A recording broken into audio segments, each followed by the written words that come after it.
Mengena.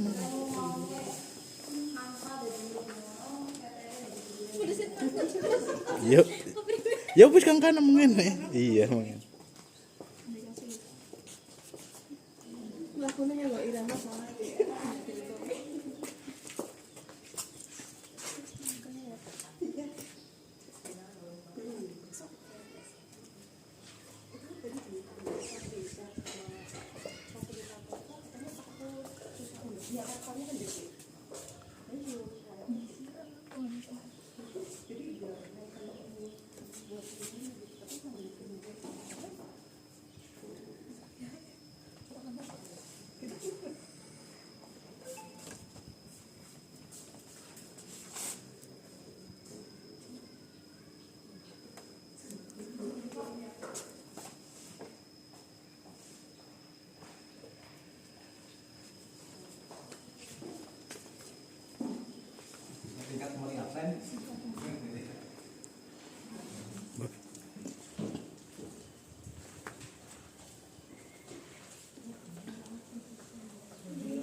Pesan gawe, absen dhisik sandalku jak ketemu.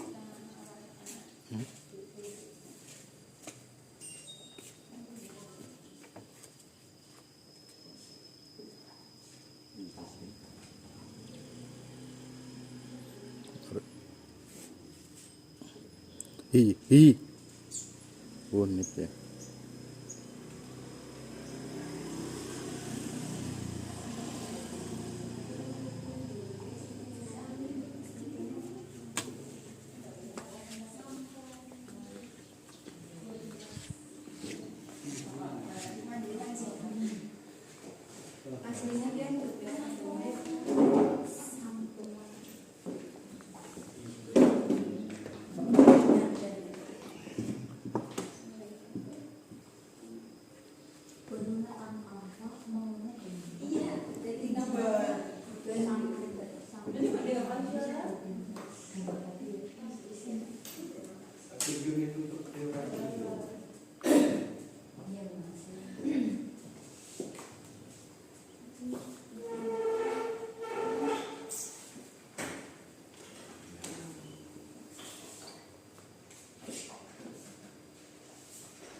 Karena waktu sudah siang, acara akan segera dimulai. Bismillahirrahmanirrahim. Assalamualaikum warahmatullahi wabarakatuh. Bismillahirrahmanirrahim. Alhamdulillahirabbil alamin. Wa bihi nasta'inu ala umuri dunya waddin. Wassalatu wassalamu ala asrafil anbiya'i wal mursalin wa ala alihi wa sahbihi ajma'in. Qala rabbi shrah li sadri wa yassir li amri wahlul 'uqdatam min lisani yafqahu qawli amma ba'du. Amin. Yang terhormat Bapak Kepala Sekolah SD Negeri Kemojing 2, beliau Bapak Sarman SPD. Yang kami hormati Bapak Ibu Guru serta staf karyawan SD Negeri Kemojing 2 yang berbahagia. Salawat serta salam semoga selalu tercurah pada junjungan Nabi Agung Muhammad SAW yang kita nantikan syafaatnya di yaumil akhir. Mudah-mudahan kita termasuk umatnya yang mendapat syafaatnya. Pertama, marilah kita panjatkan puji syukur alhamdulillahirabbil alamin atas rahmat limpahan taufik hidayahnya sehingga pada siang hari ini kita dapat berkumpul yaitu dalam acara diseminasi budaya positif aksi nyata calon guru penggerak modul 1.4 angkatan ke-9 Kabupaten Cilacap. Beliau Ibu Rasimi SPD SD Negeri Kemojing 2, Senin 23 Oktober 2023. Izinkanlah saya sebagai pembawa acara akan membacakan susunan acara pada siang hari ini. Acara yang pertama yaitu pembukaan, acara yang kedua sambutan, acara yang ketiga acara inti diseminasi atau tanya jawab, kemudian acara yang keempat yaitu penutup. Marilah kita buka acara pada siang hari ini dengan bacaan basmalah bersama. Bismillahirrahmanirrahim. Mudah-mudahan dengan bacaan basmalah acara pada siang hari ini dapat berjalan dengan lancar. Amin Allahumma amin. Untuk acara yang kedua yaitu sambutan Kepala Sekolah SD Negeri Kemojing 2 kepada beliau Bapak Sarman SPD, kami persilakan.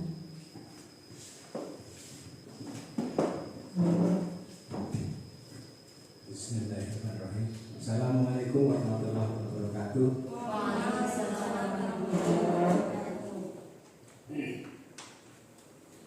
Bapak Ibu Guru karyawan masing-masing yang saya hormati, teman-teman guru penggerak yang saya hormati. Alhamdulillah, Rasulullah hari ini sudah diberikan satu nikmat sehat sehingga kita bisa bersama-sama untuk mengikuti kegiatan aksi nyata yaitu diseminasi budaya positif. Nah, hal ini adalah istilahnya penularan berbagi ilmu dari calon guru penggerak Ibu Rasini akan berbagi ilmu pada kita tentang budaya positif. Mudah-mudahan berbagi ilmu ini ilmu yang terbagi berdasarkan ilmu yang bermanfaat. Jadi harapan kita para teman-teman guru baik yang sedang menjadi calon guru penggerak maupun yang belum, harapannya jangan henti-hentinya untuk menimba ilmu mengikuti perkembangan zaman, karena pengetahuan selalu tidak akan habisnya kalau kita gali. Maka mari kita gali terus supaya nanti bisa bermanfaat. Jadi Bapak Ibu Guru yang sekarang mengikuti calon guru penggerak angkatan ke-9 akan berbagi kepada kita, yang belum dan yang belum juga nanti mengikuti jejak beliau, ya, untuk mengikuti jejak beliau mencari ilmu melalui jalur calon guru penggerak, karena merupakan satu program dari pemerintah, dari Kemendikbudristek. Nah, sekarang eranya seperti itu, dari era pendidikan yang sudah digitalisasi pendidikan, dan ada era calon guru penggerak, dan nanti ke depan mungkin barangkali ada lagi yang hubungannya dengan kemampuan kita untuk meningkatkan pelayan kita pada peserta didik, dalam hal ini dalam memberikan pendidikan pada anak-anak melalui berbagai jalur. Nah, kali ini adalah jalurnya adalah calon guru penggerak. Nah, Di sini Bu Rasini telah menyiapkan beberapa aksi nyata nanti akan ditularkan kepada kita. Monggo diikuti dengan sebaik-baiknya. Ikuti dengan sebaik-baiknya, berbagi ilmu, mudah-mudahan juga bisa bermanfaat bagi kita, juga kepada Bu Rasini sendiri dan bagi kita untuk memberikan pelayanan kepada peserta didik agar nanti peserta didik bisa lebih baik lagi, lebih mudah lagi dalam mempelajari berbagai ilmu. Karena ini dari judulnya saja budaya positif, insya Allah budaya yang tertanam nanti yang positif, yang bagus-bagus. Maka itu terima kasih pada Bu Rasini yang telah menyusun PowerPoint-nya berbagai ilmu yang akan berbagi kepada kita semua. Dan saya atas nama yang didoakan sekarang ini monggo mengajak pada teman-teman guru SD Pengucing 2, nanti ada kesempatan juga ikuti untuk mengikuti kegiatan calon guru penggerak. Barangkali nanti ada tes ada anak-anak berikutnya, silakan yang masih memenuhi syarat ikutilah dengan sebaik-baiknya. Hari ini mohon ikuti kegiatan tersebut dari awal sampai akhir supaya nanti kita dapat mendapatkan ilmunya secara komplit, secara menyeluruh ya. Saya kira itu yang saya sampaikan. Kurang lebihnya saya mohon maaf. Saya akhiri. Wassalamualaikum warahmatullahi wabarakatuh.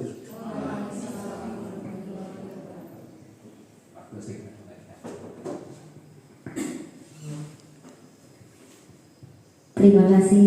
Demikian tadi sambutan dari Bapak Kepala Sekolah SD Negeri Kemucun 2 untuk acara yang ketiga, yaitu acara inti, yaitu diseminasi budaya positif yang akan dibawakan oleh Ibu Rasini SPD. Kepadanya kami persilakan.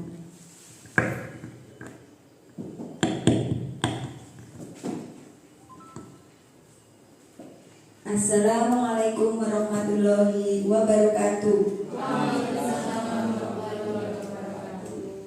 Wa bihi nasta'in wa ala umuri dina wa ala alihi wa sahbihi ajmain. Amma ba'du. Terima kasih atas waktunya yang diberikan oleh moderator. Di sini saya akan berbagi pemahaman tentang budaya positif yang saya peroleh dari kegiatan pendidikan guru penggerak. Tapi sebelumnya, Bu Guru, saya akan bertanya, bagaimana kabar kalian semuanya, Bapak Ibu? Sehat. Alhamdulillah, terima kasih sudah menyempatkan waktunya untuk datang ke sini dalam kegiatan aksi nyata diseminasi budaya positif. Saya perkenalkan, yaitu pendamping kegiatan guru penggerak angkatan 9 untuk saya itu ada Bu Ana Wahyu Nurani, itu fasilitator, dan pengajar praktik Pak Eko Widianto. Tujuan kegiatan ini adalah mensosialisasikan penerapan konsep inti modul budaya positif. Terwujudnya budaya positif di SD Negeri Kemucing 2. Nah, kesepakatan berbagi pemahaman pada kegiatan siang ini yaitu semua peserta memiliki kesempatan berpendapat, ya, berpikiran terbuka, berpartisipasi penuh, saling menghargai, dan mengikuti dengan perasaan gembira. Sepertinya untuk kesepakatan kegiatan hari ini disepakati, Bapak Ibu? Nah, penting sekali ya untuk yang poin terakhir itu, yaitu mengikuti dengan perasaan gembira. Gembira ya Bapak Ibu? Lanjut. Senyum yang penting ya, tekan. Ini tekan saya. Nah, untuk modul yang pertama saya filosofi pendidikan Ki Hajar Dewantoro. Definisi pendidikan yaitu adalah menuntun segala kodrat yang ada pada anak agar mereka dapat mencapai keselamatan dan kebahagiaan yang setinggi-tingginya, baik sebagai manusia maupun sebagai anggota masyarakat, sesuai kodrat alam dan zaman. Yang menuntun itu sesuai dengan trilogi pendidikan Ki Hajar Dewantoro, yaitu ing ngaso suntulodo ing madya mangunkaso tuturi handayani. Ing ngaso suntulodo yaitu sebagai pendidik menjadi teladan bagi anak didik kita. Ing madya mangunkaso sebagai pendidik kita memberi motivasi dan semangat kepada anak didik kita. Tuturi handayani yaitu memberi arahan, dorongan kepada anak didik kita untuk belajar. Kemudian modul yang berikutnya, nilai dan peran guru penggerak, yaitu berpihak pada murid, mandiri, kolaboratif, inovatif, reflektif. Saya kira ini untuk berpihak pada murid, yaitu untuk kita sebagai guru mendidik itu selalu bertujuan untuk kepentingan murid. Kemudian mandiri, diharapkan anak didik kita itu secara mandiri dengan hatinya itu melaksanakan kegiatan belajar tanpa terus cara bahasa ini diobrek-obrek. Kemudian kolaboratif yaitu kerja sama. Inovatif selalu menciptakan sebagai guru yang hal-hal yang baru, kreatif. Reflektif dari kegiatan kita dalam memberi pelajaran kepada anak didik, kita selalu mengevaluasi bagaimana kekurangan kita dan kelebihan kita. Maka untuk dilakukan setelah kita mengetahui kekurangan kelebihan kita, tindak lanjut. Lanjutnya peran guru penggerak, yaitu menjadi pemimpin pembelajaran, menjadi coach bagi guru lain, mendorong kolaboratif, mewujudkan kepemimpinan murid, dan menggerakkan komunitas praktis. Nah, Bapak Ibu, di sini ada puisi yang berjudul Aku Melihat Indonesia. Itu ada videonya, puisi. Nah, dalam kegiatan ini nanti Bapak Ibu apa nanti yang ada dalam puisi itu menceritakan tentang apa? Puisi yang diciptakan oleh Insinyur Soekarno.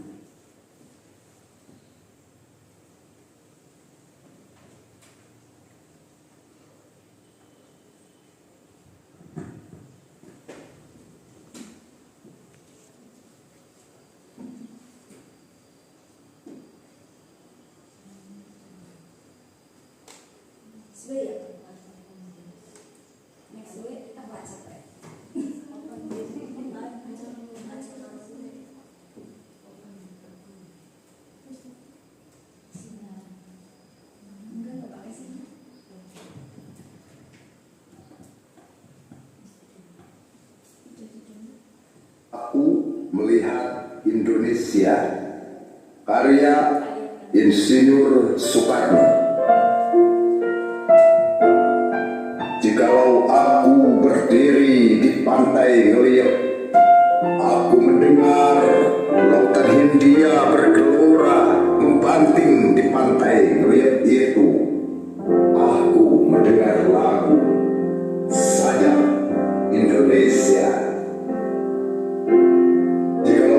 Melihat sawah-sawah yang menguning menghijau, aku tidak melihat lagi batang-batang padi yang menguning menghijau. Aku melihat Indonesia. Jikalau aku melihat gunung-gunung, gunung Merapi, gunung Semeru, gunung Merbabu, gunung Tangkuban Perahu, gunung Kelebet dan gunung-gunung yang lain, aku melihat Indonesia.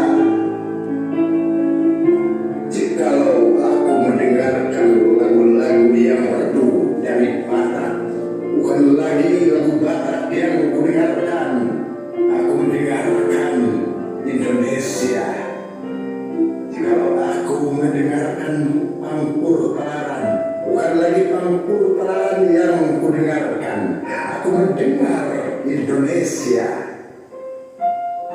Jikalau aku mendengarkan lagu Olesio dari Maluku, bukan lagi aku mendengarkan lagu Olesio, aku mendengar Indonesia. Jikalau aku mendengarkan burung perkutut menyanyi di pohon, ditiup angin yang sepoi-sepoi, bukan lagi aku mendengarkan burung perkutut, aku mendengarkan Indonesia. Jikalau aku menghirup udara ini, aku tidak lagi menghirup udara, aku menghirup Indonesia. Jikalau aku melihat wajah anak-anak di desa-desa dengan mata yang bersinar-sinar, Pak Merdeka, Pak Merdeka, Pak Merdeka, aku bukan lagi melihat mata manusia, aku melihat Indonesia.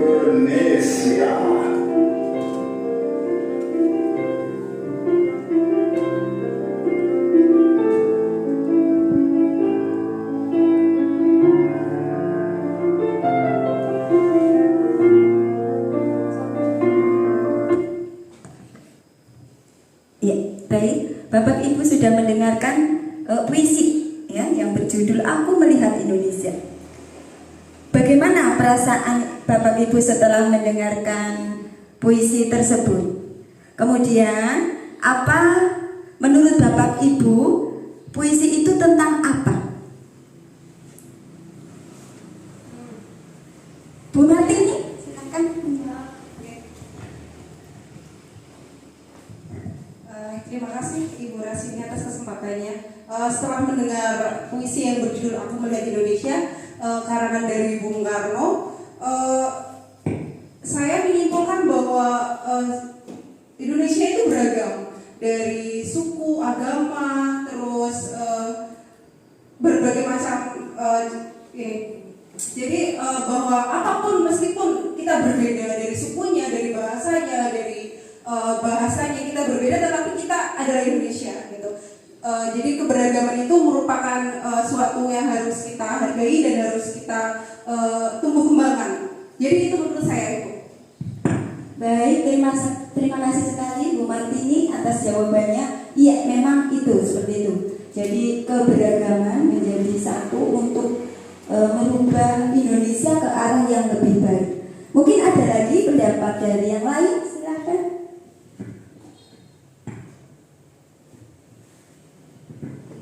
Bu Ika sepertinya mau menjawab. Terima kasih.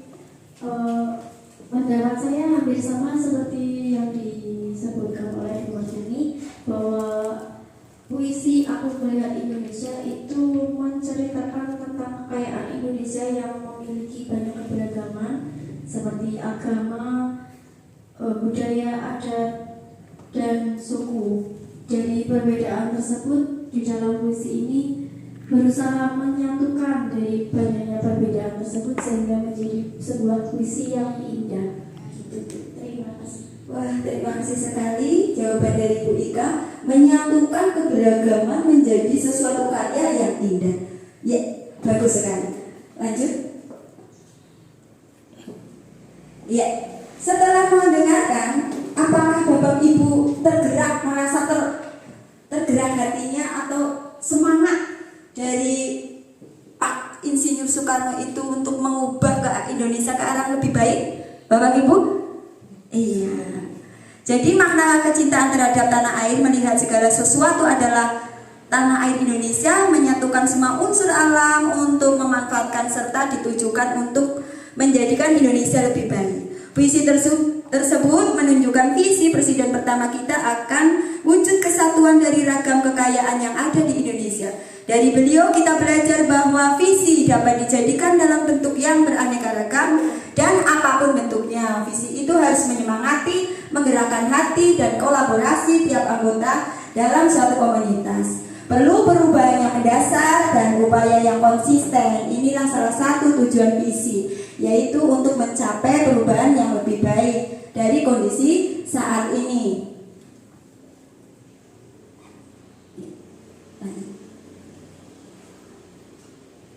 Ya, Bapak Ibu, dari kaitan modul 1, modul 1.1, 1.2, 1.3, semua itu ada berkaitan. Dari tahapan-tahapan kita kalau melaksanakan sebagai guru, melaksanakan filosofi Ki Hajar Dewantara, kemudian peran kita sebagai guru diterapkan, kemudian kita membuat suatu rencana perubahan visi yang dapat melakukan perubahan ke arah yang lebih baik. Nah, ketiga tahapan itu maka akan muncul pembiasaan positif di sekolah yang kita kenal dengan budaya positif. Pertanyaan ini nanti Bapak Ibu menjawab setuju atau tidak seperti itu. Ini pertanyaan pemantik ya.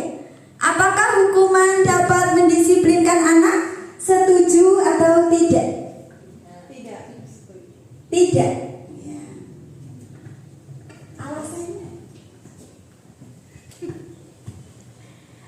Alasannya mengapa hukuman itu tidak dapat mendisiplinkan anak, karena biasanya hukuman itu hanya pada saat itu. Jadi misal anak melakukan kesalahan dan dihukum pada saat itu, nanti setelahnya akan mengulanginya lagi. Jadi hanya untuk sesaat, seperti itu. Ya, terima kasih jawabannya Bu Puji. Ya, hukuman tidak setuju karena hanya sifatnya sementara, kayak gitu. Jadi tidak dari hati, hanya takut hukuman aja, gitu. Kemudian, apakah pemberian hukuman dengan hal positif seperti membaca atau membersihkan halaman sekolah dapat meningkatkan disiplin anak? Setuju atau tidak? Tidak setuju. Tidak setuju. Iya, alasannya ya seperti tadi mungkin ya. Ya, karena Iya. itu hanya menimbulkan kayak motivasi ekstrinsik gitu, tidak dari dirinya. Ekstrinsik. Hanya pada saat itu saja. Hanya pada saat itu aja. Dan menurut saya hukuman itu harus sesuai dengan kesalahannya. Kesalahannya. Jadi harus nyambung. Jadi bagaimana karena kesalahannya apa seperti itu. Baik sekali, terima kasih. Untuk selanjutnya yaitu apakah memberi penghargaan dapat meningkatkan motivasi belajar anak? Setuju atau tidak? Ya, setuju. Menurut Pak.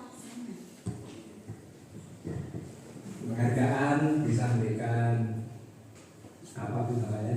Penghargaan dapat meningkatkan motivasi belajar anak. Betul, pada dasarnya orang itu semuanya saja butuh diakui dalam bentuk penghargaan. Tidak hanya pada anak didik, termasuk pada orang dewasa sekalipun. Saya kemarin jalan-jalan ketemu temannya Pak Slamet, namanya Bapak Menjetis Kepala Jetis. Ternyata beliau dengan motivasi yang luar biasa akan mendapat penghargaan yang luar biasa akan diberikan di Bandung. Penghargaannya langsung di Bandung karena bisa memotivasi warganya untuk meningkatkan ekonomi memberdayakan masyarakat. Nah, di sini pun pada tingkatan sekolah dasar, anak-anak juga butuh pengakuan. Bocah pintar ya butuh diakui oleh gurunya, maka berilah dia ribet penghargaan. Buh bentuknya ucapan terima kasih, buh tepuk tangan, buh diberi bintang, buh diberi penghargaan apalagi bentuknya, tergantung pada tingkatannya. Jadi yang jelas menurut pendapat saya itu kan saya setuju bahwa penghargaan dapat memberikan motivasi itu anak diakui dalam bentuk diberikan penghargaan. Selanjutnya anak akan termotivasi untuk meningkatkan lagi upaya berbuat lebih baik lagi. Demikian. Terima kasih jawabannya Pak Sarman ya, bahwa Pak Sarman setuju dengan memberikan penghargaan akan memotivasi anak karena semua itu butuh pengakuan. Tapi yang saya garis bawahi tadi, pengakuannya itu bisa berupa apresiasi kebajikan. Seperti tadi dengan pengakuan, ya, pengakuan, wah kamu telah pintar sekali, tindakanmu sudah sangat berempati kepada teman kamu. Tadi kamu membantu teman yang jatuh. Nah itu apresiasi yang berupa seperti pengakuan, apresiasi kebajikan dilakukan dengan kontinu itu untuk anak didik kita itu akan menambah semangat. Jadi menambah semangat kepada siswa-siswi kita. Ya, terima kasih. Jawaban Bapak Ibu sudah sangat relevan sekali ini ya. Lanjut. Nah, hukuman itu tidak akan menyelesaikan masalah walau dalam waktu singkat diyakini memiliki hasil, namun bisa jadi memberikan efek bagi kehidupan di masa mendatang. Efeknya apa kira-kira Bapak Ibu? Kalau kita memberi hukuman kepada anak, ya mungkin anak pada saat itu merasa down, dirinya merasa down, maka kadang jadi anak itu tidak percaya diri dan biasanya hukuman kan Bapak Ibu pasti ekspresinya agak kencang gitu ya, dan juga anak juga takut, maka ada pengalaman yang mendalam ke masa datangnya itu akan ada efeknya. Kemudian pemberian penghargaan kepada murid dapat meningkatkan motivasi siswa, namun juga menimbulkan dampak. Ya, ada dampak negatifnya Bapak Ibu apabila guru melakukan secara berlebihan yang membuat murid merasa lebih tinggi dari teman-temannya. Tapi kalau yang pemberian penghargaan ini misalnya untuk saat ini yang sudah tidak relevan adalah ranking ya Pak. Ranking. Dengan misalnya ranking diberikan ranking 1, 2, 3. Nah, untuk anak yang ranking di bawah itu merasa minder, merasa down gitu ya. Jadi untuk Merdeka Belajar sekarang kan sudah tidak ada ranking gitu ya. Iya. Nah, budaya positif dari berdasarkan penerapan tahapan Bagja tersebut akan muncul pembiasaan-pembiasaan positif yang nantinya akan menjadi disiplin positif. Cara penerapan disiplin yang mengajarkan anak untuk bertanggung jawab dan menumbuhkan kesadaran diri berdasarkan nilai-nilai kebajikan. Nilai-nilai kebajikan yang kita yakini itu seperti apa ya? Apa aja ya? Kira-kira ya seperti jujur, ya, tanggung jawab, misalnya berempati, tolong menolong. Kita yakini itu nilai-nilai kebajikan universal, kita yakini untuk bertolak ukur dalam kehidupan dan dalam bertingkah laku. Kalau anak sudah meyakini nilai-nilai itu, maka dengan secara sadar tergerak hatinya untuk melaksanakan kegiatannya sesuai komitmen karena sudah meyakini dalam bentuk menghargai keyakinan tersebut. Kemudian lebih ke arah disiplin diri yang dapat mengontrol diri dalam melakukan segala tindakan. Kemudian dapat membuat murid memahami dan menyadari berdasarkan motivasi internal, bukan akibat paksaan, ujian atau hukuman. Mengapa demikian penerapan budaya positif di sekolah? Budaya positif itu perwujudan dari nilai atau keyakinan universal yang disepakati di sekolah yang bertujuan untuk menciptakan lingkungan yang positif, aman, nyaman, serta mendukung murid menjadi pribadi yang merdeka, bahagia, mandiri, dan bertanggung jawab. Masih kaitan dengan filosofi KHD, Ki Hajar Dewantoro mengumpamakan sekolah sebagai sebuah ladang tempat persemaian bibit agar bibit bisa berkembang secara maksimal. Maka petani dapat memperbaiki kondisi tanah, memelihara bibit tanaman, memberi pupuk dan air, membasmi ulat-ulat atau jamur-jamur yang mengganggu hidup bibit tanaman dan lain sebagainya. Jadi kita sebagai pendidik, orang tua di rumah itu diibaratkan sebagai petani pekebun, hanya merawatnya sesuai dengan kebutuhan bibit itu agar menjadi tanaman yang unggul, tanaman yang subur. Begitu juga dengan anak didik kita tugasnya begitu, menuntun, berkolaborasi. Terus anak kita dekati untuk bercerita apa keluhannya, apa masalahnya supaya berhasil dalam kegiatan pembelajaran. Pentingnya membangun budaya positif di sekolah sesuai dengan filosofi Ki Hajar Dewantoro. Dengan adanya budaya positif, karakter peserta didik dapat tumbuh dengan baik. Nah, penerapan budaya positif di sekolah itu yaitu yang pertama disiplin positif dan nilai kebajikan universal tadi sudah disampaikan. Kemudian teori motivasi, hukuman dan penghargaan, restitusi. Kemudian keyakinan kelas, kebutuhan dasar manusia, 5 posisi kontrol. Kemudian segitiga restitusi. Disiplin positif, apa itu disiplin? Ya, menurut arti dasarnya itu dari bahasa Latin itu kata disiplin. Makna dari kata ini berkonotasi dengan disiplin diri murid-murid Sokrates dan Plato. Nah, disiplin diri itu membuat orang menggali potensinya menuju sebuah tujuan apa yang dia hargai. Maksudnya nilai-nilai yang orang hargai. Namun dalam budaya kita ya itu bergeser. Kata disiplin itu menjadi sesuatu yang dilakukan seseorang pada orang lain untuk mendapat kepatuhan. Kecenderungan umumnya adalah menghubungkan kata disiplin dengan ketidaknyamanan, bukan dengan apa yang kita hargai atau pencapaian suatu tujuan mulia. Jadi ya agak bergeser dari arti kata disiplin yang sebenarnya kalau di kita. Jadi hubungan disiplin itu kepatuhan, takut nanti ada hukuman seperti itu. Lanjut. Nilai-nilai kebajikan adalah sifat positif manusia, merupakan tujuan mulia yang ingin dicapai setiap individu. Dengan mengaitkan nilai-nilai kebajikan yang diyakini, maka motivasi intrinsiknya akan terbangun, sehingga menggerakkan motivasi diri dalam untuk dapat mencapai tujuan mulia diinginkan.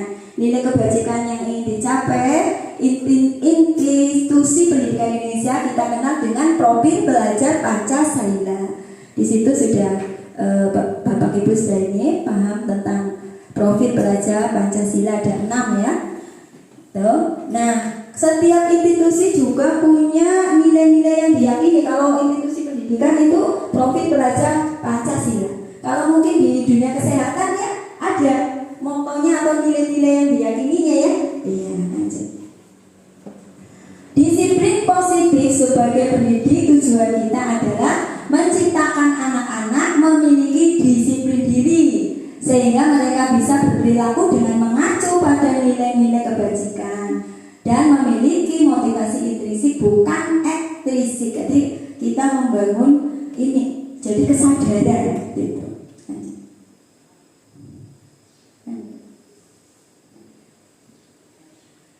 Nah, perubahan paradigma. Nah, di sini Bapak Ibu praktek ya. Jadi A ini memegang suatu benda yang sangat dihargai, pokoknya sangat berharga. Kemudian yang temannya itu akan merebutnya dengan segala bujukan, rayuan, mungkin dengan suapan. Nah, apakah kepala A itu akan membuka atau tidak? Coba. Misalnya dengan coba maju mungkin ya dengan Bu Martini dengan Bu Romi, silakan.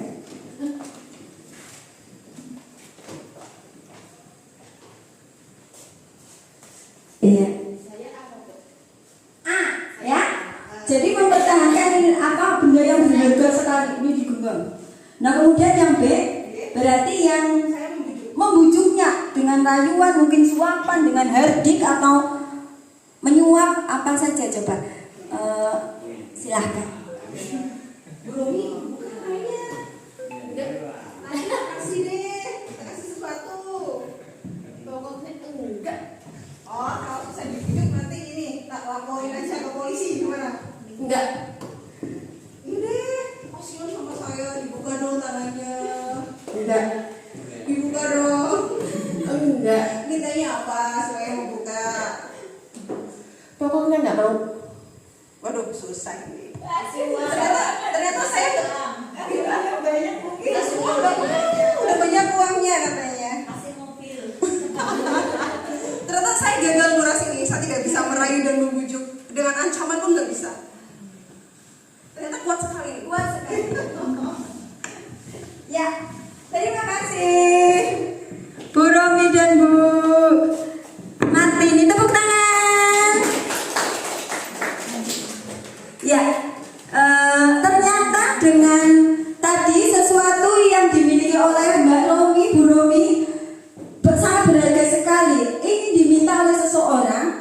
Ibu Martini, ternyata Bu Romi tidak membuka. Nah, apabila pun dia membuka itu kan pastinya dengan kesadaran dirinya. Jadi di sini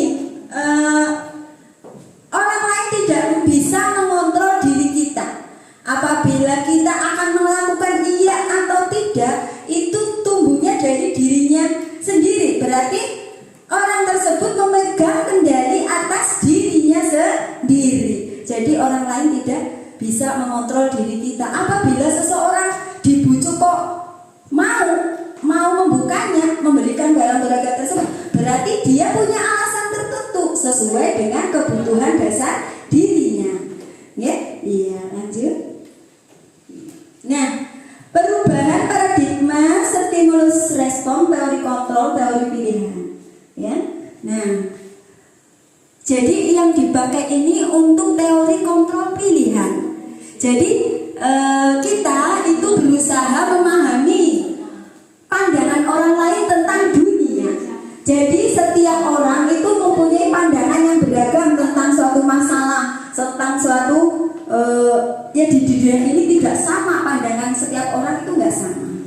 Kemudian semua perilaku memiliki tujuan. Seperti tadi Bu Romi tidak membukakan kepala tangannya, itu mempunyai tujuan, ya, mempunyai tujuan yang mendasar. Jadi dia yang mengontrol dan mengendalikan atas diri.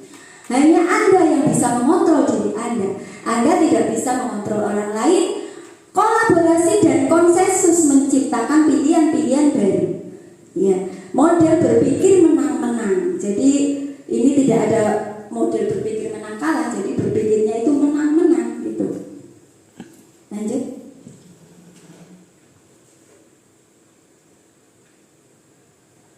Nah, tadi sudah sedikit diulas tadi tentang Pak Sarman yang itu menyampaikan pendapatnya ya. Jadi pengakuan untuk suatu penghargaan ini bisa dilakukan dengan yang tadi ini pengakuan apresiasi kebajikan dengan memberikan contoh-contoh, misalnya saya menghargai kepedulianmu pada saat kamu membantu teman-temanmu di tugas kelompok. Jadi anak mendapat pengakuan apresiasi dari guru itu suatu yang penting itu kalau diberikan kepada anak. Jadi ada ikatan emosional, jadi anak itu lebih merasa diakui.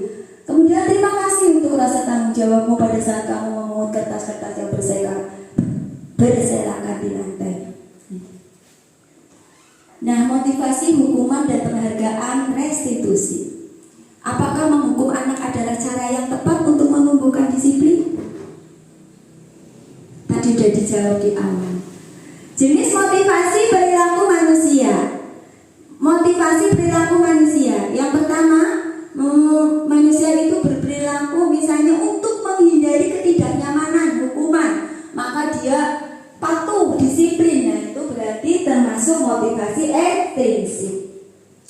Untuk mendapatkan imbalan dari orang lain atau institusi, yaitu juga termasuk motivasi ekstrinsik. Untuk menghargai diri sendiri, yang tentang nilai-nilai yang kita percayai, nah itu berarti motivasi intrinsik. Di sini di modul ini kita mengembangkan tentang motivasi intrinsik untuk menimbulkan mewujudkan budaya positif, disiplin positif di sekolah kita. Ya, tadi sudah ini untuk menghindari ketidaknyamanan sudah lanjut. Iya. Internal tadi, iya, untuk menjadi orang yang mereka inginkan, menghargai diri sendiri dengan nilai yang mereka percaya. Nah, sepertinya agak mulai ini ya, supaya kita merefresh kita, ayo kita melakukan ice breathing dulu. Oke, Bapak Ibu.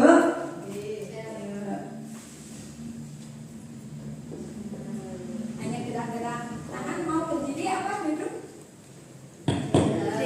Berdiri, ya. Aksana mohon biar terlihat adanya di sini. Ini melihat contoh gerakan yang ada di SBG yang itu cukup.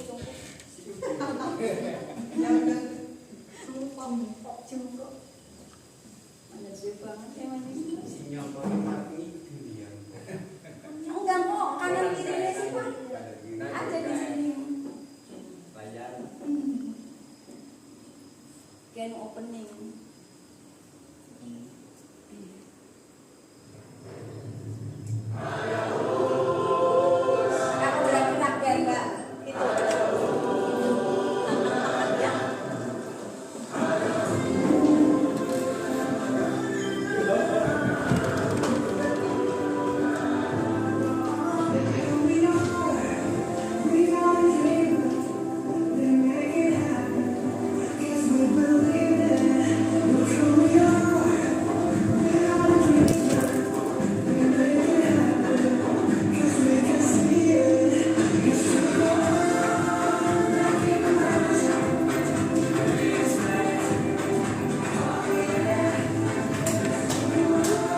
sudah mulai segar kembali ya. Tepuk tangan tadi dulu ya untuk semangat kita hari ini. Ya, agak sungguh-sungguh mikir sih, jadi mandang kemeringat kalau ngos-ngosan. Ya, lanjut ke yang berikutnya adalah posisi kontrol guru dari Dr. William Glasser.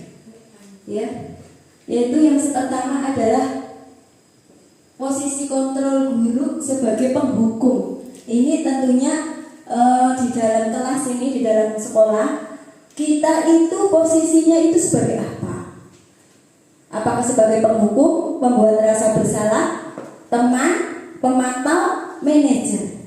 Kalau penghukum biasanya itu kalau ada anak yang melakukan kesalahan, itu guru nadanya bagaimana? Lemah lembut apa agak keras?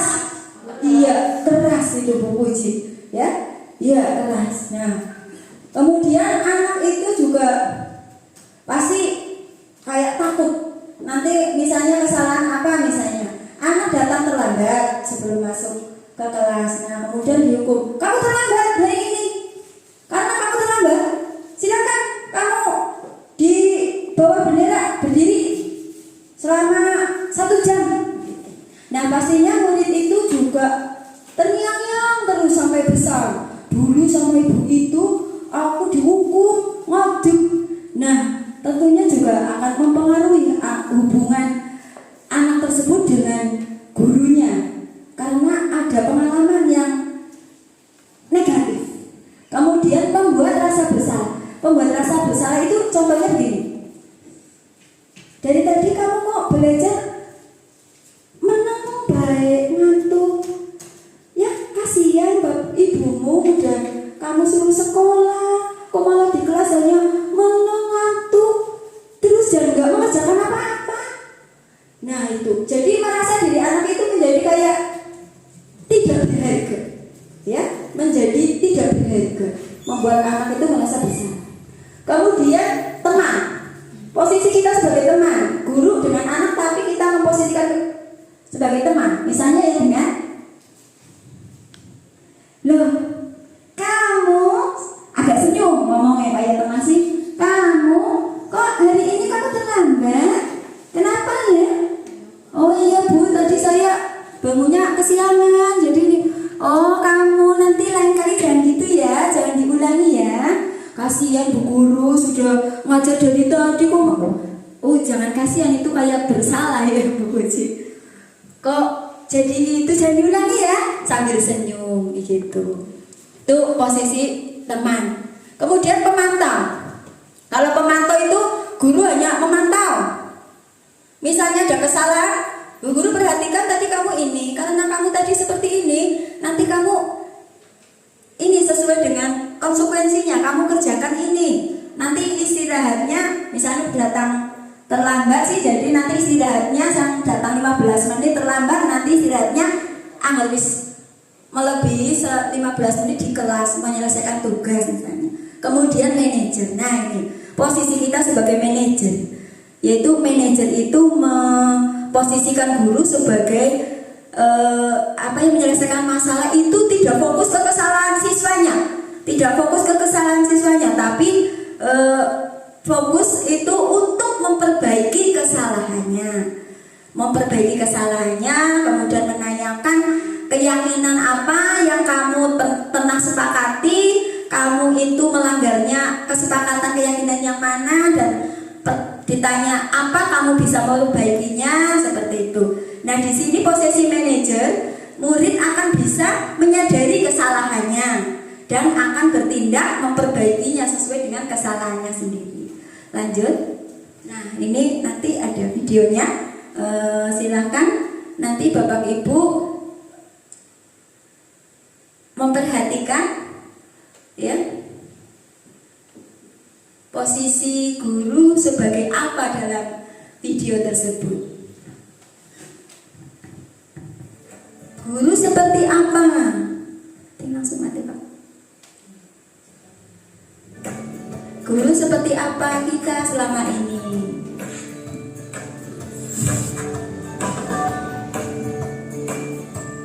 Halo, Bapak Ibu Guru calon guru penggerak.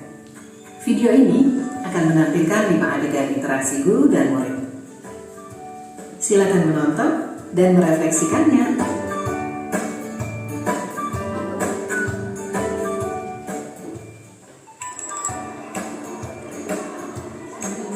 Pagi anak-anak, silakan PR yang kemarin ibu berikan diletakkan di meja.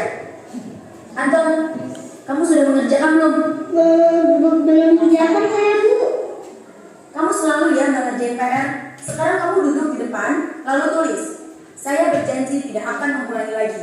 Saya berjanji akan berusaha menjadi murid yang rajin belajar sampai pelajaran saya selesai.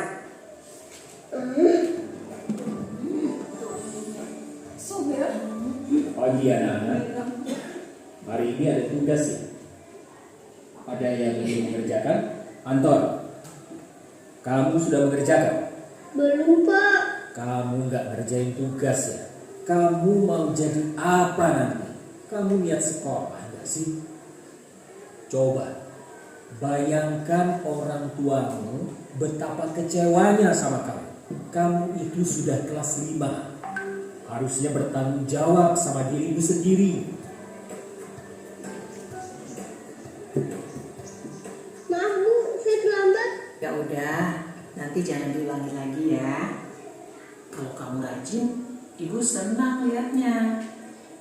Ya, lain kali tepat waktu ya maksudnya. Tas dulu dong. Kita kan teman. Wah, jadi kalau aku terlambat lagi, apa ya?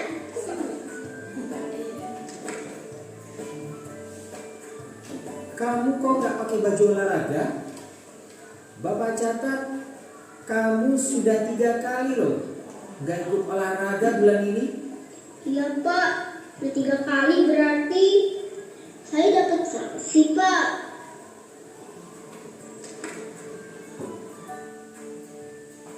Ini, Bu, saya mengumpulin tugas. Maaf ya, Bu, saya terlambat mengumpulin tugas. Kenapa kamu terlambat mengumpulkan tugas? Iya, Bu, saya kalau sore bantuin Ibu jaga warung, gak sempat ngerjain tugas. Kira-kira nih, apa yang bisa kamu perbaiki supaya kamu bisa mengerjakan tugas tepat waktu? Coba, kapan biasanya kamu membantu ibu jualan? Tiap malam sampai jam 8 malam, Bu. Bagaimana kalau kamu membuat jadwal? Kapan kamu akan mengerjakan tugas? Oh gitu ya, Bu. Saya coba deh, Bu. Terima kasih, Bu. Iya. Dari video tadi pasti Bapak Ibu sudah memahaminya ya. Dari 5 kegiatan anak yang tadi ada 5 posisi kontrol ya. Dari yang pertama mungkin apa ya? Ini Bu Lasti tadi sudah dijawabnya. Ya, kalau saya tadi mengamati video yang tadi sudah disajikan, untuk video yang pertama itu guru itu cenderung menjadi penghukum. Jadi guru itu kayak galak, sehingga murid-muridnya langsung takut dan ekspresinya otomatis nadanya tinggi ya suaranya. Jadi anak malah justru takutnya itu karena itu bentakan dari gurunya itu. Jadi mungkin takutnya ketika di depannya, tapi di belakangnya belum mesti takut ya. Mungkin takutnya kalau di depan ada guru, kalau di belakang santai-santai aja. Mungkin seperti itu, Bu. Ya. Terima kasih, jawabannya benar sekali. Bu Puji, yang kedua Untuk video yang kedua tadi sebagai merasa bersalah. Jadi di situ tadi gambarannya, ilustrasinya, anak itu jadi merasa dirinya itu seperti tidak berguna, merasa bersalah, merasa berdosa seperti itu. Itu menurut saya tidak baik karena berpengaruh pada psikisnya seperti itu. Ya. Betul sekali itu yang tadi. Kemudian video berikutnya, Pak. Iya. Ya, video tadi memperlihatkan seorang ibu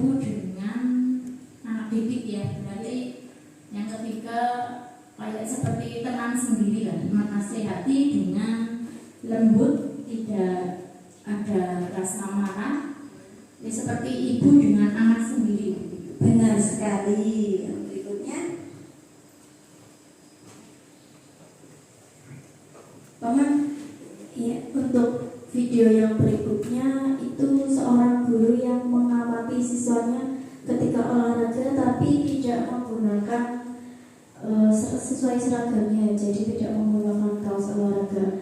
1 kali, 2 kali, 3 kali dipantau ternyata masih sama, jadi ketiga kalinya baru ditegur sama guru tersebut. Iya, terima kasih Bu Ika, benar sekali. Bu Romi. Yang kelima, guru sebagai manajer tadi ya. Menurut saya guru itu memberi solusi, memperbaiki. Kalau menurut saya sih yang terbaik posisi guru itu sebagai manajer. Iya, betul sekali. Itu yang diharapkan dari kelima posisi kita sebagai guru. Diharapkan guru itu menjadi manajer, yaitu dengan memperbaiki tadi kesalahan murid dengan memberi solusinya, sehingga murid menyadari kesalahannya itu. Tapi sebelumnya itu mempunyai kesepakatan keyakinan kelas. Jadi ditanya, berarti hari ini kamu melanggar keyakinan kelas yang kamu sepakati yang apa? Misalnya kalau terlambat berarti iya kedisiplinan, tidak berkomitmen, padahal dulu sudah disepakati. Maka kalau yang manajer ini akan menyadarkan murid untuk memperbaiki kesalahannya.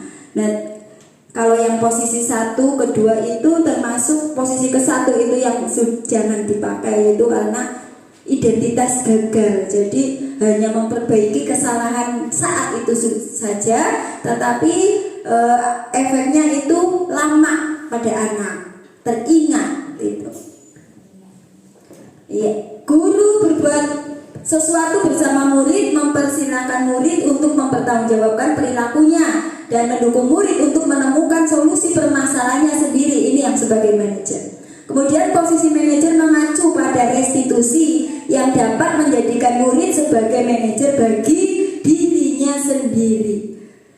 Jadi ini menyadarinya, jadi yang dirinya sendiri yang mengontrol. Apa saya akan melakukan kesalahan atau tidak sesuai dengan nilai-nilai keyakinan yang sudah disepakati. Lanjut. Iya. Nah, kemudian keyakinan sekolah, keyakinan kelas ya. Jadi bersama murid kalau di kelas kita membuat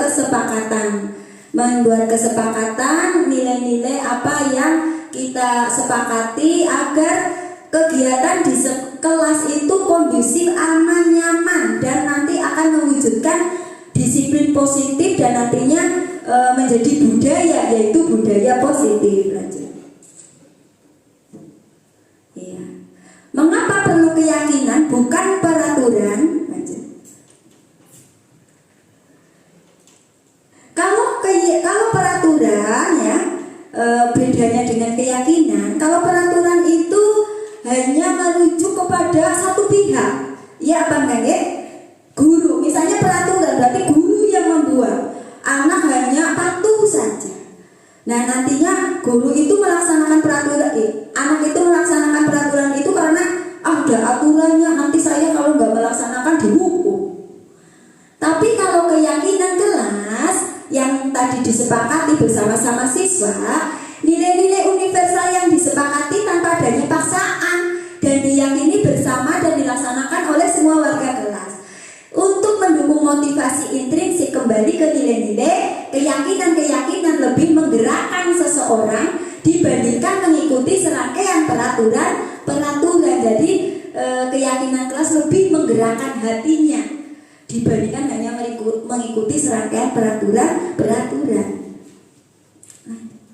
Nah ini yang sudah dipraktekkan kemarin, yaitu kegiatan pembuatan keyakinan kelas ya. Jadi memunculkan peraturan-peraturan yang ditaati oleh warga kelas. Nah peraturan itu nanti diubah menjadi keyakinan. disepakati apa anak-anak ini mau menyepakati apa enggak? Iya. Jadi bedanya peraturan, kalau peraturan itu biasanya kalimatnya berupa kalimat negatif, tidak terlambat ke sekolah misalnya, tidak. Tapi kalau keyakinan ya membiasakan disiplin. Misalnya peraturan lagi, contohnya peraturan waktu istirahat tidak boleh bermain bola di kelas, itu peraturan. Terus keyakinannya anak-anak menyepakatinya dengan iya, membiasakan bermain bola di halaman ketika istirahat. Ya, lanjut.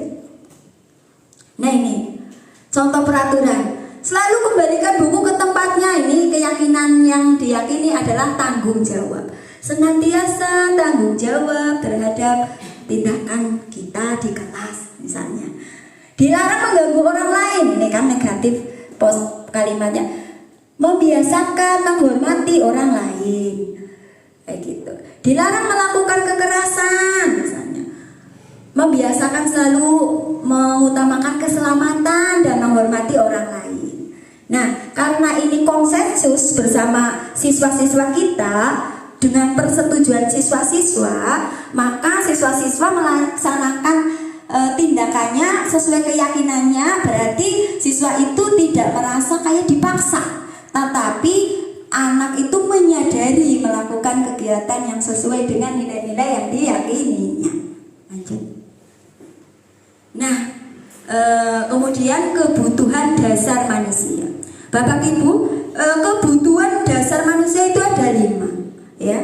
Jadi anak mau belajar dengan gembira, senang, pastinya itu kalau 5 kebutuhan dasar manusia itu terpenuhi. Di antaranya itu ada kebutuhan untuk bertahan hidup, cinta dan kasih sayang, kebebasan, kesenangan, kekuasaan, power. Yang termasuk kebutuhan untuk bertahan hidup, ya misalnya esuk-esuk anak bisa sarapan. Langgar kebutuhan dasarnya sarapan dicukupi, ya anak mandat semangat nih. Iya. Anteng, orang ngantuk. Termasuk kebutuhan untuk bertahan hidup ya tentang keselamatan. Kayak gitu, kenyamanan itu juga bertahan hidup. Cinta dan kasih sayang itu penting sekali. Ya, ini di kelas saya dulu memang ada. Ini contoh nyata karena kurang kasih sayang ya. Karena salah satu kebutuhan dasar manusia tidak terpenuhi, maka dia mau melakukan tindakan yang menyimpang dengan dia mencari mungkin teman yang menerimanya. Nah, kadang karena anak tidak dibimbing mungkin di rumah, menerimanya siapa? Anak-anak yang mungkin bukan teman sekolahnya, maka anak tersebut mengikuti perkumpulan-perkumpulan orang yang seperti itu yang tidak relevan dengan kegiatannya sebagai pelajar, karena dia kurang kebutuhan dasar dipenuhi tentang kasih sayang oleh orang tuanya. Mungkin ada yang ditinggal merantau, tentunya kebutuhan dasar makan, uang dicukupi, yang kasih sayang kurang, maka itu menimbulkan perilaku yang menyimpang atau perilaku yang tidak sesuai dengan yang diharapkan. Kemudian kebebasan, ya.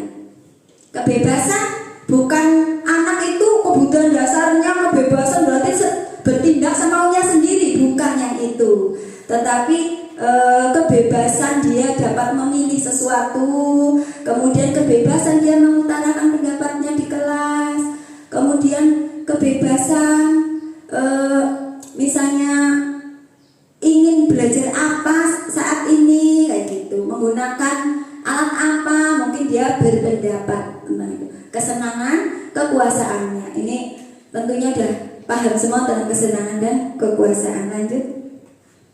Nah, ibu dan bapak guru sangatlah penting bagi kita untuk mengetahui kebutuhan dasar murid-murid agar kita memahami alasan dibalik sikap dan tingkah laku mereka. Bila murid berperilaku buruk atau melanggar peraturan sehingga tindakan tidak sesuai dengan nilai-nilai kebajikan, maka guru harus mencari tahu alasan yang mendasari tindakan tersebut dan kebutuhan apa yang belum terpenuhi.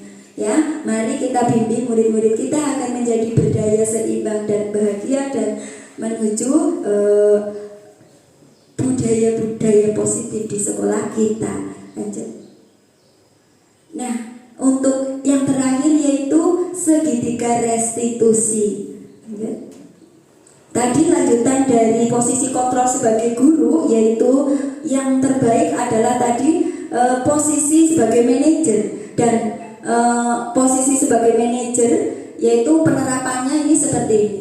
Segitiga restitusi ada, jadi segitiga restitusi adalah suatu proses dialog yang dijalankan oleh guru atau orang tua agar dapat menghasilkan murid yang mandiri dan bertanggung jawab. Aspek yang dikembangkan adalah intrinsik, motivasi intrinsik, sehingga nilai-nilai kebajikan akan tumbuh berkembang menjadi suatu kebiasaan positif yang akhirnya membentuk karakter yang baik.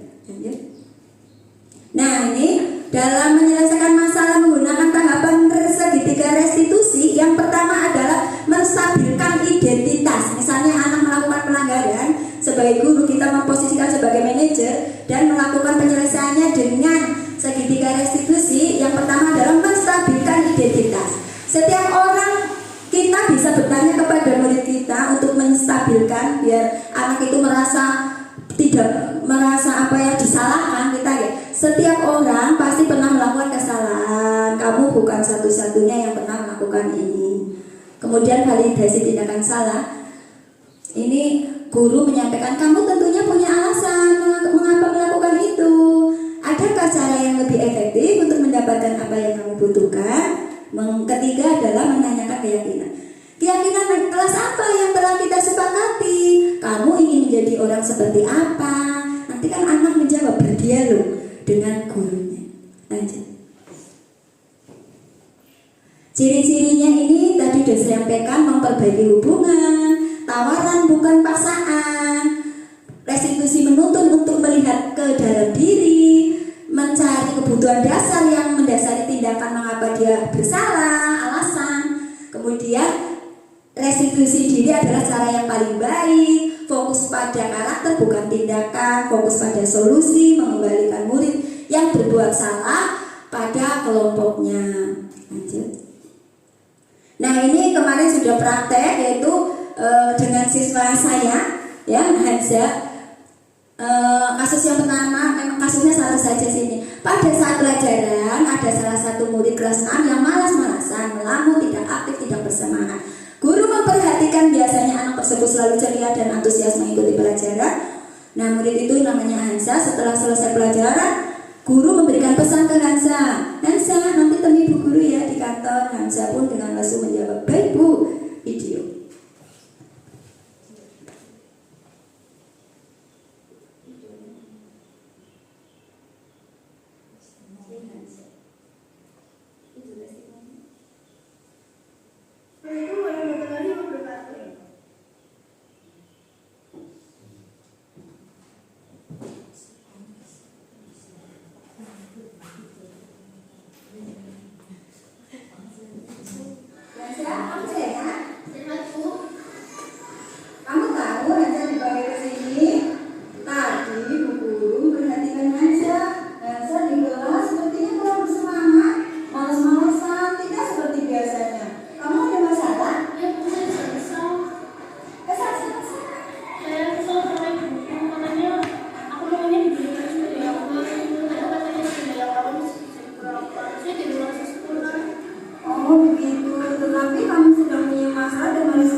Assalamualaikum warahmatullahi wabarakatuh. Perkenalkan saya Haja dari kelas 6. Pemecahan masalah yang dilakukan sudah sangat efektif karena menyelesaikan masalah dengan senang dan emosi sehingga siswa menyadari kesalahannya dan tidak merasa disalahkan. Wassalamualaikum warahmatullahi wabarakatuh. Iya, demikian ya praktek yang dilakukan oleh saya terhadap siswa kelas 6. Salah satu sebenarnya masalah itu banyak, tapi yang praktek di video itu ya satu ya. Yang dua sebenarnya dengan Lukman tapi enggak diputar. Ya, jadi di situ testimoninya itu menyelesaikan masalah itu dengan senang. Jadi nanti hubungan murid dengan siswanya, murid dengan gurunya itu tetap baik. Maka dengan murid senang kepada gurunya, pastinya akan tercipta budaya yang positif. Jadi belajarnya pasti akan nyaman, senang, dan tentunya diharapkan anak akan belajarnya datang ke sekolah lebih semangat lagi.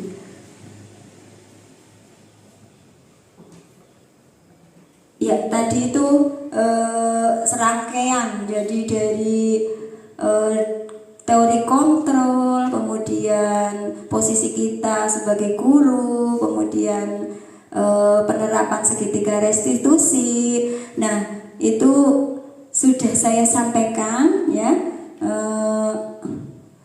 Semoga ini bisa diterapkan untuk tentunya untuk diri saya, terutama ini ya, diri saya pertama, kemudian teman-teman dan semua warga sekolah.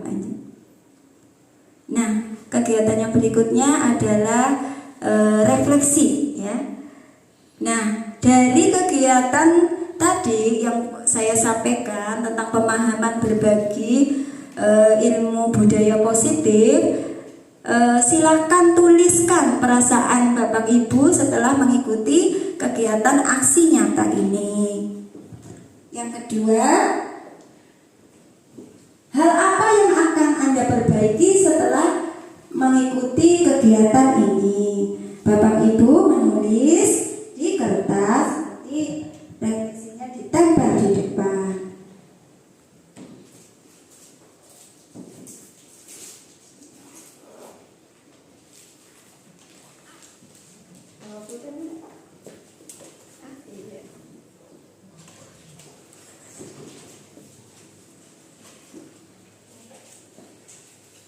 Nanti kertas 1 untuk refleksi ke 1, kertas 2 untuk refleksi yang kedua.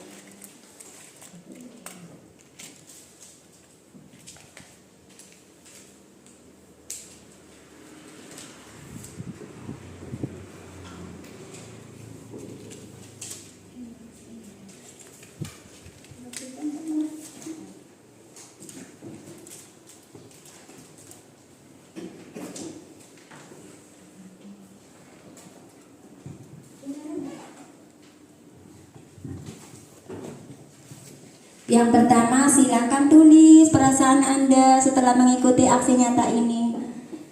Yang kedua, hal apa yang akan Anda perbaiki setelah mengikuti kegiatan ini? Sebenarnya ada lagi sebenarnya, tapi bukan ya. Misalnya hal yang diperbaiki apa? Kira-kira tantangannya apa? Gitu. Satu itu apa ya? Iya. Misalnya kan, dua aja nih. Hal apa yang akan Anda perbaiki setelah mengikuti kegiatan ini? Nah, misalnya saya akan memperbaiki ini. Kira-kira tantangannya apa? Kayak gitu. Berarti untuk yang kedua.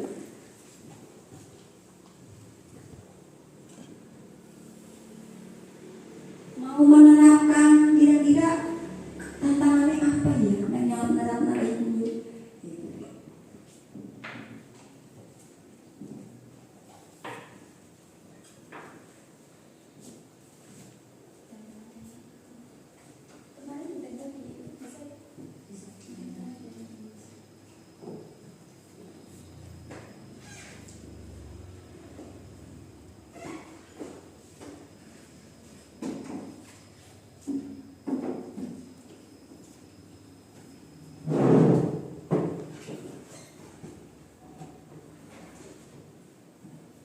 diberi nama dan setiap peserta diberi nama.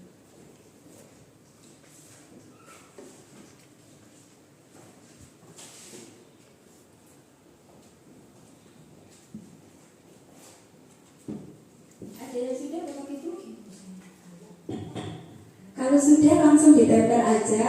Untuk yang refleksi 1 berarti sebelah kiri. Refleksi yang kedua nomor 2 sebelah kanan. Hal apa yang akan Anda perbaiki setelah mengikuti kegiatan ini? Yang diperbaiki apa? Tantangannya kira-kira harus menerapkannya apa ya?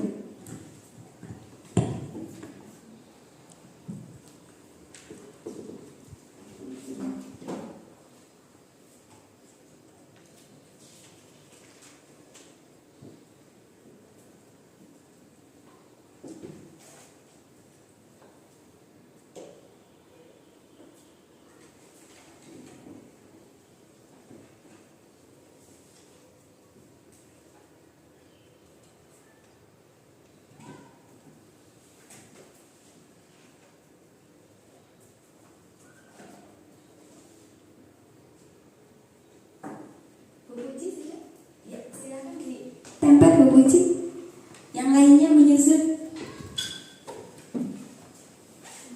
Satu kiri.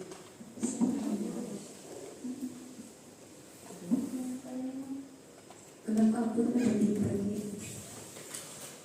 Percepatan.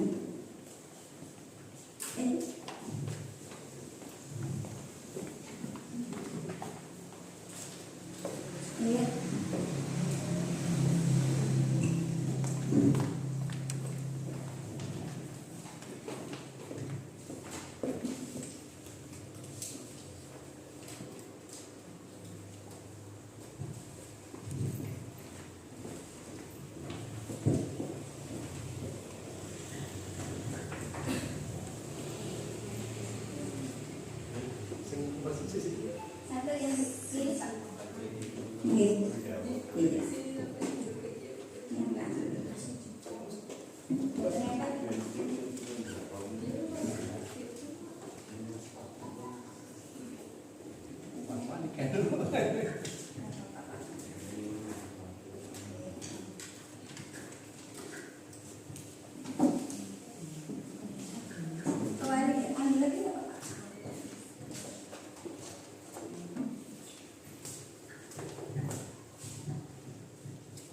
Terima kasih. Ya, tempel aja. Nah. Ayo.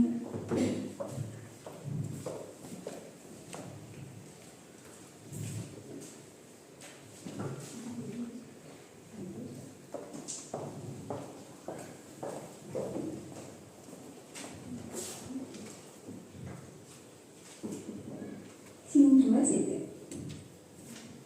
Ayo. Sudah semua? Sudah. Ya. Kegiatan diseminasi berbagai pemahaman kali ini udah sampai ke terakhir, itu refleksi, yaitu pertanyaan yang pertama itu tentang silakan tulis perasaan Anda ya. Untuk Puji Setiar ini hal yang balik apa ini Bu Puji?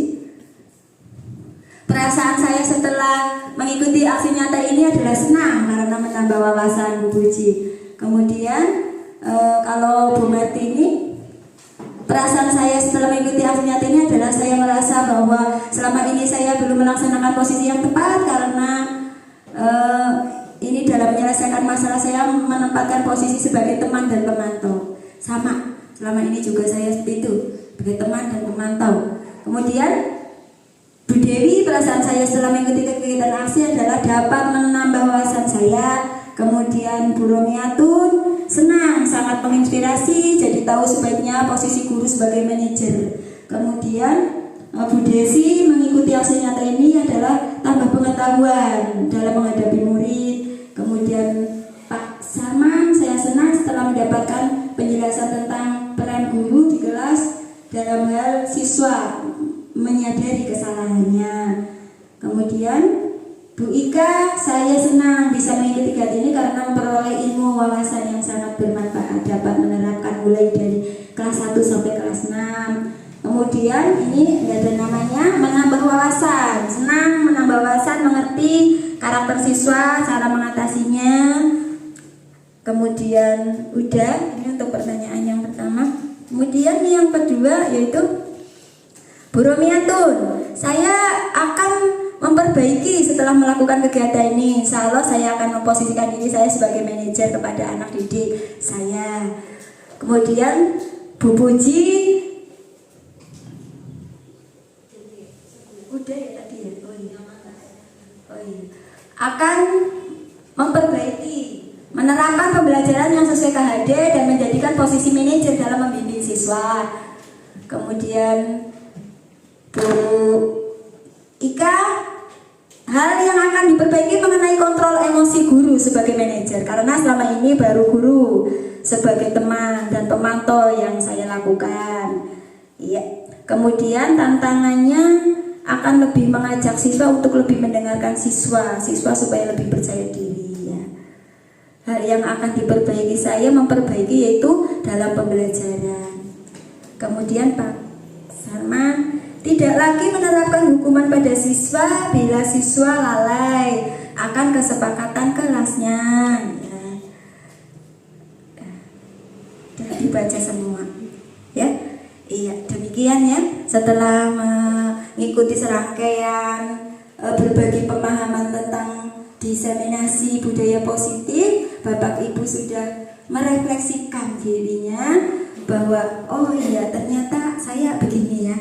Nah, semoga berbagi pemahaman ini bisa diterapkan dalam kegiatan kita sebagai guru di kelas dan juga di sekolah, sehingga tercipta disiplin positif dan menjadi membudaya, yaitu menjadi budaya positif di sekolah. Dan saya sangat berterima kasih sekali kepada Pak Kepala Sekolah yang sudah memberikan tempat dan juga mengizinkan saya melakukan kegiatan ini. Dan saya juga sangat terinspirasi juga sama Pak Kepala Sekolah. Saya di sini juga datang ke sini sudah banyak sekali pembiasaan yang positif. Saya banyak belajar dari Pak Sarman tentang itu, pembiasaan positif yang rutin dilakukan di sekolah yang memunculkan minat bakat. Itu saya juga banyak belajar dari beliau. Terima kasih ya waktunya Bapak Ibu sudah menyempatkan diri untuk datang dalam kegiatan ini. Ucapkan terima kasih ya. Dan apabila dalam saya menyampaikan ada kekeliruan, ada kesalahan, saya mohon maaf. Ya, wabillahi taufiq wal hidayah. Wassalamualaikum warahmatullahi wabarakatuh. Tepuk tangan untuk kegiatan hari ini. Terima kasih, kembalikan waktunya ke pembawa acara. Kalau boleh saya ada pertanyaan. Jangan nanya-nanya. Ini ada kasus kelas 2 kelas kita. Ada yang persaingan positif, bersaing tapi positif. Nanti cara ngatasinya gimana? Maksudnya begini, yang satu namanya Alif, satu Makul. Dia kemarin kerja nggak apa namanya? Ekoprint. Nah, Ekoprint. Siji pakai terminal main, siji ora main. Ekoprint. Kemudian milihnya nggak boleh. Yang milihnya apa? Nanti kalau kamu yang bagus, kamu ranking 1, saya tidak ranking 1, maka saya nanti dihukum oleh kalau saya dimasukkan ke kamar mandi. Yang satu, mereka kurang ranking 1, kalau saya tidak ranking 1, saya tidak jadi dikasih hadiah sama ayah. Maka wis aja nyilih, tidak boleh, tidak orang tulis ya. Gerit-geritan apa jenenge pendek. Gerit-geritan kan ini. Nah, akhirnya ini persaingan tapi positif nanti. Nah, ini cara ngatasinya nanti karena anak-anak ini kedua-dua anak ini semangat banget, kepengen yang terbaik, kepengen yang terbaik. Nah, ini di kelas 2 ada anak yang semangat sekali seperti itu, kepengen yang terbaik, tapi yang itu tadi belum mau saling membantu selain alatnya, alatnya bagus, alatnya kurang bagus. Nah ini nanti solusinya bagaimana supaya anak itu bersaing positifnya tetap bersaing positif tapi mau saling berbagi. Terima kasih. Terima kasih pertanyaannya Pak Salman, ini bagus banget ya. Persaingan positif sama-sama ini sebenarnya ini anak itu pinter itu, jadi sudah punya greget untuk menjadi yang terbaik dengan kepengennya ranking 1, sehingga mereka ada yang mau pinjam tadi itu ya pendeleng, iya nggak boleh ya. Berarti kalau saya nanti mohon ditambahin, mungkin kalau jawabannya saya kurang tepat atau gimana boleh ditambahin teman-temannya. Menurut saya ini udah bagus sekali itu ingin yang terbaik, tetapi di situ anak tersebut itu belum berempati kepada temannya untuk meminjamkan pendel itu. Tadi mungkin penjamelnya salah satu itu kurang bagus untuk nutuk-nutuk air, mungkin menjadi ora apik ya. Jadi itu pertama ya dibuat keyakinan kelas dulu itu agar anak itu saling tolong menolong. Terus kalau tolong menolong akibatnya kepriwe, menjadi kepriwe hubungannya dengan teman seperti itu. Ya memang untuk kelas rendah untuk membuat keyakinan ya memang agak butuh kesabaran ya dari guru kelasnya gitu, bahwa berarti kamu tidak mau meminjami, berarti kamu tidak menolong teman kamu, padahal kamu kan sudah sepakat untuk kita di kelas itu saling tolong menolong. Kalau misalnya kita menolong, ya belum tentu yang ditolong itu jadi yang terbaik. Nanti kan yang menilai bu guru kayak gitu.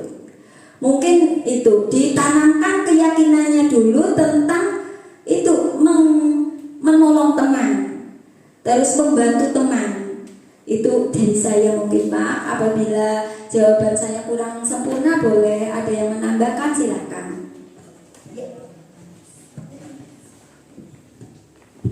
Nah, terima kasih. Saya menambahkan sedikit ya Bapak Ibu. Kalau menurut saya itu masih ada dorongan ekstrinsik. Jadi anak kan maunya juara bukan atas kemauan sendiri, atas dirinya sendiri, tapi ada faktor dari luar. Jadi masih belum sepenuhnya, mungkin ada keinginan, cuma kan masih belum sepenuhnya lah. Itu tadi kan terbukti dari kata-katanya, nanti kalau tidak juara nanti saya dihukum. Nah berarti kan itu ada faktor ekstrinsik. Selain itu nanti kalau saya juara kan nanti saya dapat hadiah. Nah itu kan juga faktor ekstrinsik. Nah untuk mengatasi masalah ini, betul yang dari Buras ini itu melakukan keyakinan kelas. Jadi kalau kelas 2 itu kan masih itu ya sifatnya yang sederhana saja lah. Masih kan kadang berpikirnya belum seperti anak kelas atas. Yang sederhana saja. Jadi bikin keyakinan kelas, saling menolong, saling menyayangi antar teman. Selain itu nanti, nah di sini kan juga pentingnya penerapan budaya karakter, pendidikan karakter. Nah di sini tugas Bapak Ibu guru itu yang, nah ini PR kita sebagai guru tidak hanya kecerdasan kognitifnya saja, tetapi juga lebih ke pendidikan karakternya. Bagaimana anak-anak itu bisa saling menyayangi, menghormati antar teman seperti itu. Itu saja pendapat dari saya. Terima kasih.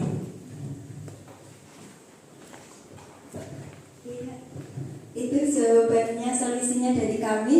Apakah membantu Bapak? Ya, terima kasih. Karena kasus kemarin bentuknya akan beratan pada saya. Sehingga ada anak yang lain yang misalkan lapor ke saya. Ada apa ibu? Nah, ternyata kasusnya tas kerjasama buat apa? Berita atau ini. Aku punya orang yang sisi oleh kamar ini. Aku orang sisi itu orang apa berarti karena apa sih kan apa enggak? tapi nggak masalah kalau tadi pagi sudah rukun biasa lagi, akrab seperti biasa. Tadi pagi setelah saya lihat tadi masuk sudah rukun akrab kembali. Sehingga suatu ketika nanti itu ada kegiatan-kegiatan tersebut, intinya sampai seperti itu mungkin kemarin kesepakatan kelas ini mungkin alatnya kurang komplit dan sebagainya bisa berbagi para kali ini kasus saya juga kaget pas laporan pikir Mas Sanon versi makhluk orang alif waduh berani saya gagal itu buntut dari kerjaan P5 kemarin, tapi sudah malam. Tadi pagi sudah akur, itu biasa mandiri ini. Jadi kita sama-sama kepengen, apa sebenarnya? Kepengen bagus kan juara, jadi main juara. Yang tahu saya motivasi yang baik. Terima kasih itu.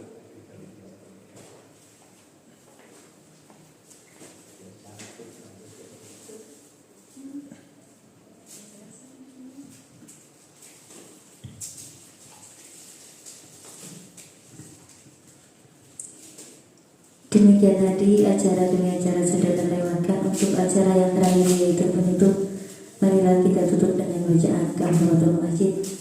Sama-sama bismillahirrahmanirrahim. Subhanakallahumma wa bihamdika asyhadu an la ilaha illa anta astaghfiruka wa atubu ilaik. Demikian yang saya sampaikan, kurang dan lebihnya mohon maaf. Sekian, wassalamualaikum warahmatullahi wabarakatuh.